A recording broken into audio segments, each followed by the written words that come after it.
পটল দিয়ে একঘেয়েমি রেসিপি ছেড়ে যদি এইরকমভাবে দুটো ডিমের সাথে পটল গ্রেট করে দেওয়া যায় তাহলে কিন্তু একদম চটজলদি আর ইউনিকভাবে তোমরা একটা দারুণ রেসিপি বাড়িতেই বানিয়ে ফেলতে পারবে।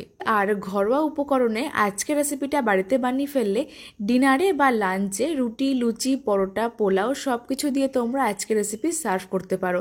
তার জন্য আজকের ভিডিওটা কিন্তু একদমই কোথাও স্কিপ করা যাবে না, প্রথম থেকে শেষ পর্যন্ত ফলো করতে হবে। তো চলো চটপট দেখে নেওয়া যাক ভিডিওটা।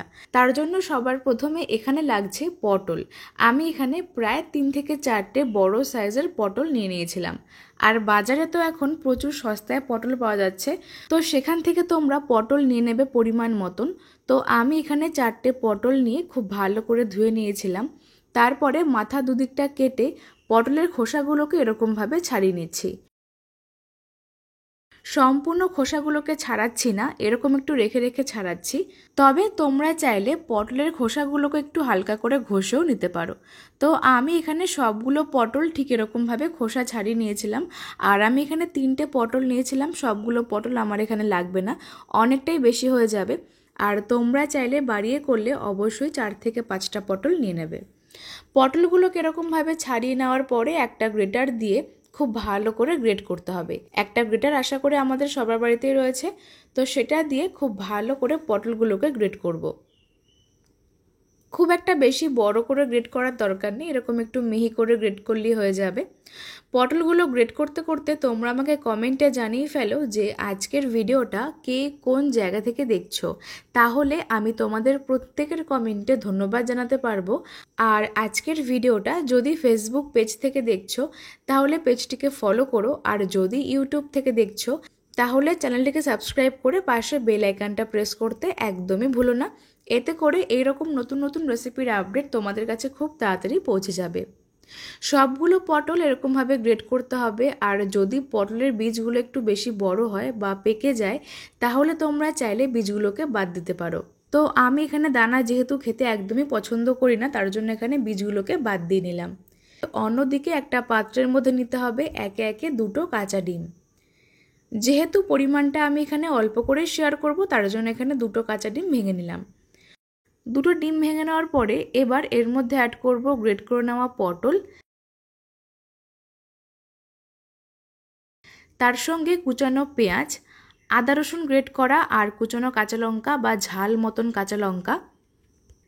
তার সঙ্গে অ্যাড করতে হবে স্বাদ অনুযায়ী নুন, সামান্য পরিমাণ হলুদের গুঁড়ো, সামান্য পরিমাণে কালো জিরে আর টেস্টের ব্যালেন্সের জন্য সামান্য কয়েক দানা চিনি।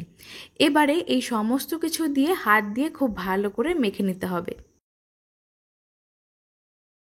আজকের রেসিপিতে আমি বাইন্ডিংয়ের জন্য কোনো রকম বেসন ব্যবহার করলাম না। তোমরা চাইলে এর মধ্যে সামান্য পরিমাণে বা 1 থেকে 2 টেবিল চামচ বেসন অ্যাড করতে পারো। ডিমের ফ্লেভারটা খুব সুন্দর মতন পাওয়ার জন্য আমি এখানে আলাদাভাবে বেসনটাকে অ্যাড করলাম না। হাত দিয়ে সমস্ত কিছু মানে পটল ডিমের সাথে সব কিছু ভালো করে মেখে নিয়েছিলাম। তারপরে মিশ্রণটাকে একটা সাইডে রাখতে হবে। এবার অন্যদিকে একটা মিক্সিং জারের মধ্যে একটা মশলার পেস্ট বানাতে হবে। তার জন্য এর মধ্যে অ্যাড করতে হবে সামান্য পরিমাণ কুচানো পেঁয়াজ। কিছুটা পরিমাণে কুচানো পেঁয়াজ মিক্সিং জারের মধ্যে অ্যাড করলাম, আর বাকিটা আমরা রান্নার সময় ব্যবহার করব। তারপরে অ্যাড করতে হবে আদা, রসুন আর ঝাল মতন কাঁচা পাকা লঙ্কা। তার সঙ্গে একটা শুকনো লঙ্কা আমি ব্যবহার করলাম, এতে করে কিন্তু ঝালটা বেশ সুন্দর হবে আর কালারটাও ভালো আসবে। অল্প খানিকটা জল অ্যাড করে খুব ভালো করে পেস্ট করতে হবে। জলের পরিমাণটা খুব একটা বেশি দেওয়ার দরকার নেই, ঠিক এরকমভাবেই অল্প করে জল দেব। তারপর এরকম একটা মিহি করে পেস্ট বানাতে হবে। এবার আমরা চলে যাব রান্নায়। তো তার জন্য গ্যাসের ওপর একটা ফ্রাই প্যান বসিয়ে খুব ভালো করে গরম হয়ে গেলে এবার এর মধ্যে প্রথমে অ্যাড করতে হবে সামান্য পরিমাণে তেল। তেলের পরিমাণটা প্রথমে একটু অল্প করে অ্যাড করব। খুব ভালো করে গরম হয়ে যাওয়ার পরে ওই পটল ডিমের মিশ্রণটা ফ্রাই প্যানের মধ্যে দিয়ে সমানভাবে ছড়িয়ে দিতে হবে, যেন কোথাও মিশ্রণটা কম বেশি না হয়। তারপরে ফ্লেমটাকে একদম মিডিয়াম টু লোতে রেখে ঢাকনা চাপা দিয়ে রাখলাম। এতে করে পটলটা খুব সুন্দর মতন সেদ্ধ হয়ে যাবে আর খেতেও সুন্দর হবে। তো এরকমভাবে আমি ঢাকা চাপা দিয়ে রেখেছিলাম 3 থেকে 4 মিনিটের জন্য। তারপর ঢাকাটা তুলে নিচ্ছি। দেখতেই পাচ্ছ একটা সাইড কিন্তু ভালো মতন ভাজা হয়ে গেছে। এবার এটাকে তোমরা চাইলে একসঙ্গে ধরে উল্টাতে পারো, তবে আমি এখানে মাঝখানটা কেটে এরকমভাবে দুটো ভাগে উল্টে দিচ্ছি। এতে করে করতেও সুবিধা হবে আর কোনোভাবে ভেঙে যাওয়ার চান্স থাকবে না। তো এখানে পটল আর ডিমের অমলেটগুলোকে উল্টে পাল্টে ভালো করে ভেজে নিয়েছিলাম। তারপরে আবারও ঢাকা চাপা দিয়ে রাখছি, এতে করে কিন্তু খুব সহজে সেদ্ধ হয়ে যাবে আর তৈরি হতেও খুব একটা বেশি সময় লাগবে না। মোটামুটি সব মিলিয়ে প্রায় 5 থেকে 6 মিনিট আমি এগুলোকে রান্না করে নিয়েছি।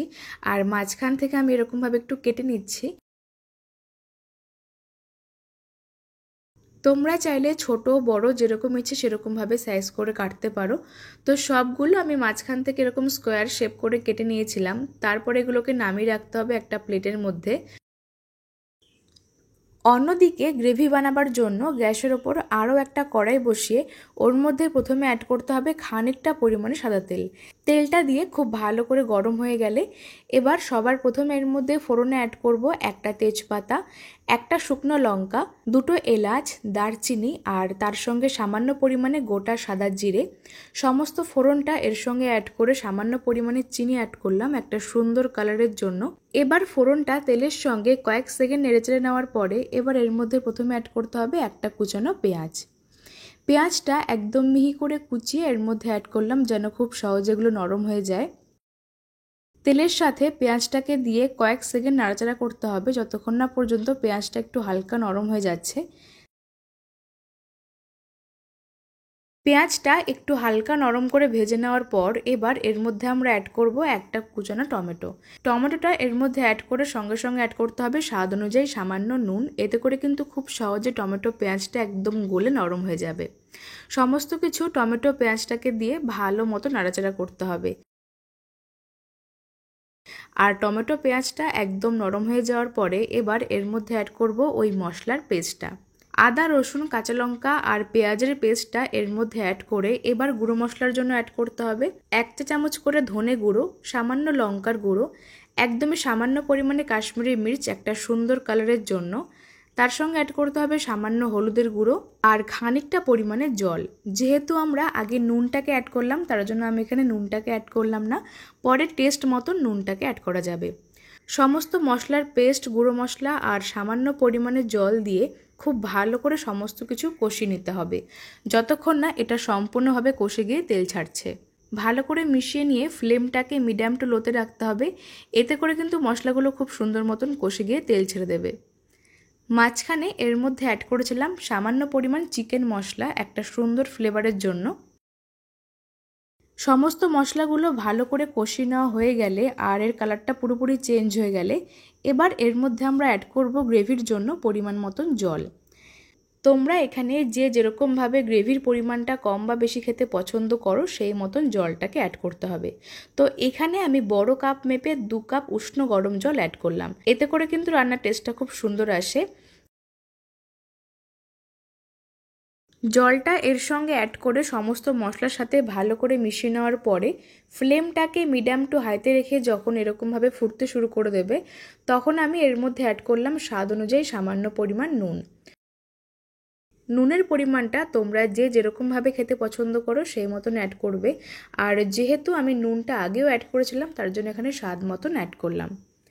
তারপরে এর মধ্যে অ্যাড করব ওই পটল ডিমের অমলেটের পিসগুলো।